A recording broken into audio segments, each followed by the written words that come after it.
All right, good morning from Japanese Irish Highlander, and this is a video clip I'm doing of my current Canadian Army for Flames of War. Now, I said Canadian Army, but I actually should say that I have kits here for both Canadian and British armies that I have. Now, currently, my main force is based on the 3rd Canadian Division, which was the division that my own grandfather was in, and also many veterans who lived in my hometown of Stewiacke, here in Nova Scotia, Canada. They were still alive. The last one passed away in the early 90s, the 1990s, that is. So obviously, that's about 30 odd years ago.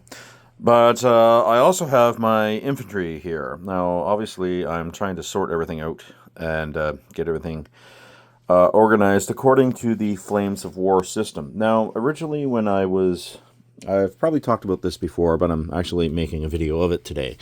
I have been working on deciding that I'm actually going to organize the force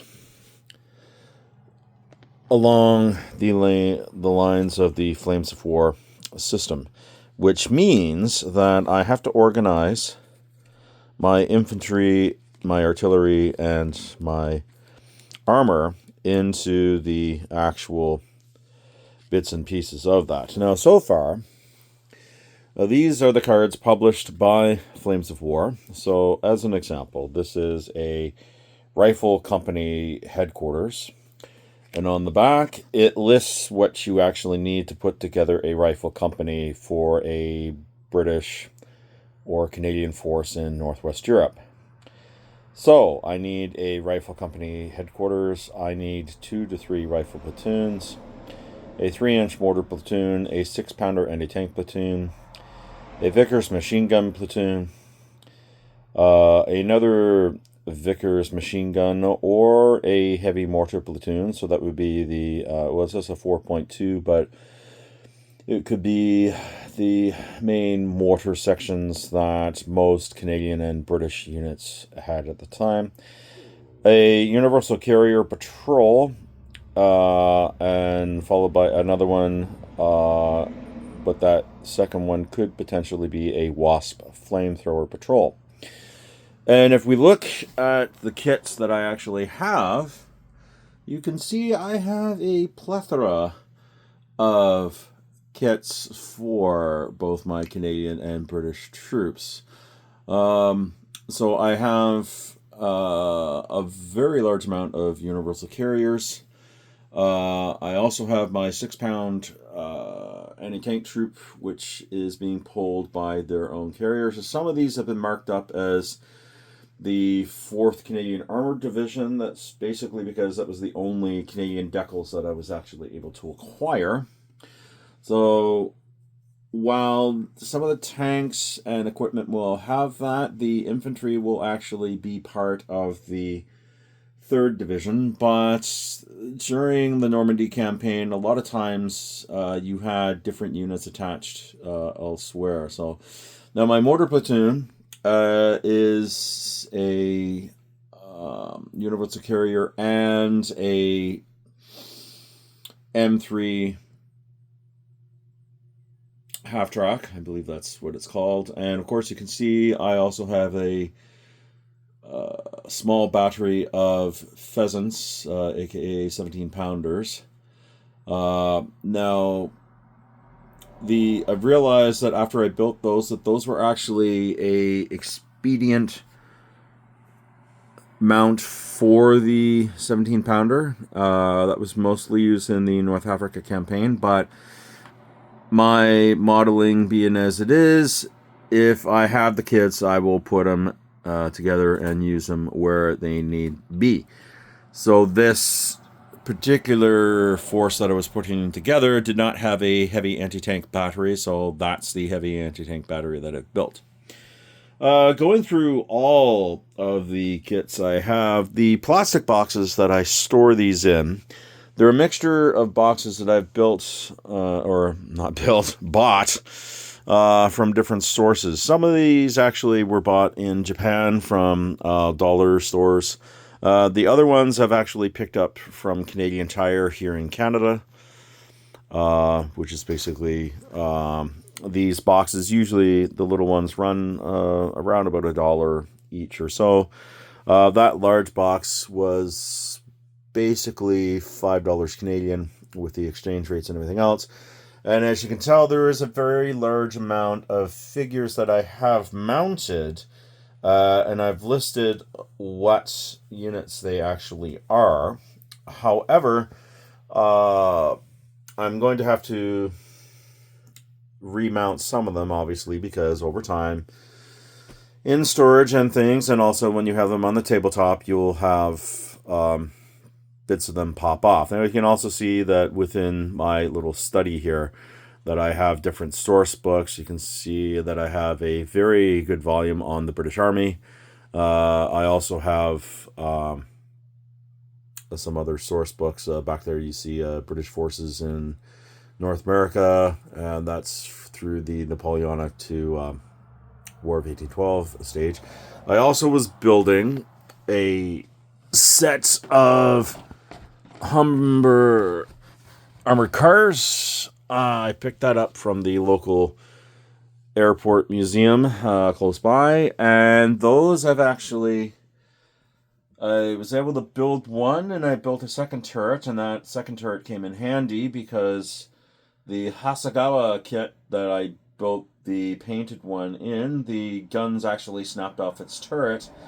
So I was actually able to take a spare turret from the Humber kit and put it on there. So luckily, it's not too much of a Frankenstein built-up kit.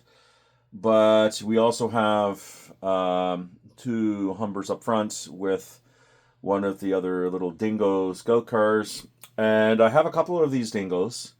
The 2 that are there actually came from a Chinese kit, which I bought actually in Akihabara, Tokyo, which is actually quite interesting. I was able to get several of those kits. So throughout my collection, I also have Jeeps made by the same company. So I have a bunch of Jeeps that can be either as recce units or potentially transports. Now, one of the things about the Universal Carriers that I have here is that the carriers themselves are actually set up as patrols, as a scout section. Now, if I look on the back here, it gives also, I have my teas and my spices as well. The Universal Carrier patrols don't necessarily say that they can be transports, but I have seen some of the other cards that I have which does list that, yes, you could put 1 infantry train in them and use them as transports. So this version of the card says that they're just to be used as a scout section, which I'll potentially do. But also, I know that I can mount them in the back, and they can zip along. And it was actually quite funny. When my son and I used to do some of the games together, he absolutely despised my Universal Carriers because in one of the game systems I had, which actually had been the Bolt Action series, you could actually put those on the battlefield, and you could almost spin them 360, and they could use their machine guns just to blast away. So my favorite trick was to zip those along as my scouting force and machine gun a lot of his forward units. I tried to go after his anti-tank guns first. And there was one game where we played, and he was aiming for every one of my little carriers and half-tracks, which was quite interesting because he hadn't actually seen the military film, The Light Horseman, where that's exactly what the Germans and Ottomans were doing against the Australians and British in the Middle East, where they were taking out the horses rather than the men, because obviously take out your transport, your infantry are at the mercy of the environment, so to speak. So as such, there's a couple of other little carriers back here that I've mocked up, which can also be as other scout sections. I do have one lone 25 pounder back here, and it's got several tows.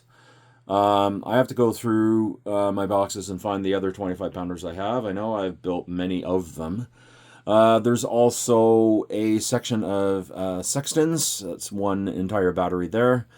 And through the summer and through my own collections, I've been able to pick up a few other Shermans. So while I was sorting this out, I realized I actually have 1, 2, 3, 4 sections of Shermans, which basically means I can either make one large Sherman unit, or I can actually have 2 smaller units, and they can be in support of my unit that's coming into play. So I don't actually have the Flames of War Volume 4 book to do the games for this, but I do have the cards that I was actually able to pick up. This is I think this is the I think it's the Volume 3 cards. I picked these up from Gametronics in New Minas, Nova Scotia, probably about a year or so ago.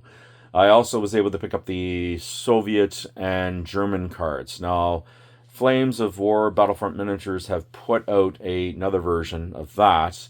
There's one for the extreme late war period, which would basically be December 44 all the way to May 45. So I'm probably going to pick up the cards for that, because a lot of the campaigns that I like to do are either centered on Normandy or going through Northwest Europe and into Northwest Germany at the end of the war, which is what the Canadian troops were doing. And in particular, that's where my grandfather was during the war. So a lot of the games I'm very much interested in that campaign. Now, I do have a sort of a very small 1st and 5th Division started for the Canadian Army, and that basically takes care of my Italian campaign. So, well, I have my cup of tea from my Fort Anne mug.